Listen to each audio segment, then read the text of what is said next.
O que são comorbidades na neurodivergência? Você já recebeu um diagnóstico de autismo, TDAH, dislexia ou outra condição do neurodesenvolvimento e em algum tempo depois ouviu falar sobre algo chamado comorbidade?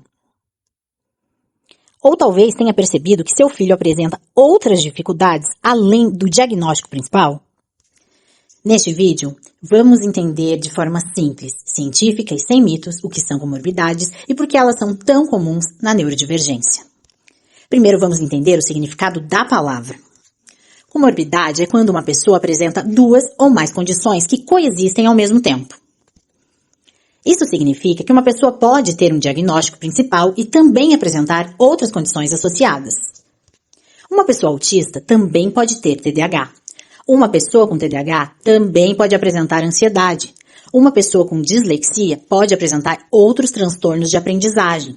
E isso é muito mais comum do que muitas pessoas imaginam. Uma dúvida muito frequente nas famílias é: se apareceu outro diagnóstico, significa que o primeiro estava errado. E na maioria das vezes, não. O cérebro humano é extremamente complexo. As condições do neurodesenvolvimento frequentemente compartilham fatores genéticos, neurológicos e de desenvolvimento. Por isso, diferentes condições podem ocorrer juntas na mesma pessoa. Vamos falar sobre alguma das comorbidades mais comuns. No autismo, por exemplo, a ciência já identificou taxas elevadas de condições associadas como TDAH, ansiedade, depressão, transtornos do sono, epilepsia em alguns casos, transtorno de linguagem e deficiência intelectual em parte das pessoas. Isso não acontece com todas as pessoas autistas, mas acontece com frequência suficiente para que os profissionais façam avaliações cuidadosas. No TDAH, as comorbidades também são bastante comuns. Podemos encontrar associações com ansiedade, depressão, transtorno de aprendizagem, transtornos do sono, transtorno opositor desafiador, dificuldades emocionais e comportamentais. Por isso, um diagnóstico nunca deve ser visto de uma forma isolada. Na dislexia, por exemplo, muitas pessoas podem apresentar simultaneamente TDAH, dificuldade na escrita, dificuldades matemáticas, transtorno da linguagem. Isso acontece porque diferentes habilidades cognitivas podem compartilhar circuitos cerebrais relacionados ao desenvolvimento. Outro ponto muito importante é que nem toda dificuldade é uma comorbidade. Uma criança pode estar cansada, pode estar enfrentando situações emocionais difíceis, pode estar passando por mudanças importantes na vida. Por isso, avaliações adequadas são fundamentais. Nem tudo deve ser explicado pelo diagnóstico principal.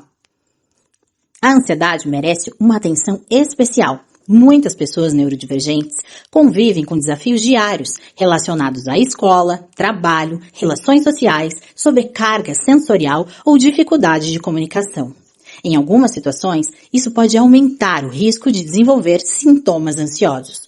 Por isso, cuidar da saúde mental é tão importante quanto cuidar do desenvolvimento. E existe uma mensagem que eu gostaria muito que todas as famílias guardassem. Uma comorbidade não significa que a situação é mais grave. Também não significa que o futuro está determinado. Significa apenas que aquela pessoa possui necessidades específicas que precisam ser compreendidas e apoiadas. Quanto melhor entendemos o perfil completo de uma pessoa, melhores costumam ser as estratégias de apoio, inclusão e desenvolvimento. A ciência moderna está caminhando cada vez mais para uma visão individualizada. Hoje, sabemos que dois indivíduos com o mesmo diagnóstico podem apresentar perfis completamente diferentes. Por isso, o mais importante não é decorar rótulos, é compreender a pessoa. É compreender suas dificuldades, suas necessidades, as suas potencialidades e os apoios que podem ajudá-la a construir uma vida com mais autonomia, bem-estar e qualidade de vida. Se você é pai, mãe, familiar, professor ou profissional, lembre-se, o diagnóstico é uma ferramenta. As comorbidades são informações importantes, mas nenhuma delas define quem uma pessoa é. Conhecimento reduz o medo. Informação forma vidas. E quando entendemos melhor o cérebro humano, conseguimos construir uma sociedade mais inclusiva para todos. Até o próximo vídeo.